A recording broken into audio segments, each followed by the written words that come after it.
Ngayon mga paps, magbibigay naman ako ng idea kung paano ninyo malalaman na flat na ang inyong gulong. Isa sa mapapansin nyo dyan, hindi na pantay yung inyong sasakyan. Pwedeng nakapaling siya pa kanan or pa kaliwa.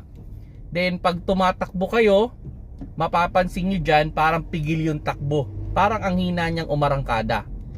Then, yun, habang umaandar din kayo dyan, pwedeng lumiliko siya sa pakanan or pakaliwa, depende kung nasaan yung flat.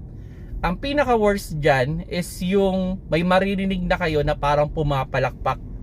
Yan, pag ganun na mga paps, talagang dapa na talaga yung inyong gulong. And ang recommendation ko dyan is ipacheck pag napabulkanize niyo, ipacheck niyo kung worth it pa bang gamitin yung gulong. Kasi ang gulong natin, pag continuous natin na ginamit ng flat yan, yung loob niyan pwedeng kainin ng rim, so magkakaroon niya ng pulbos.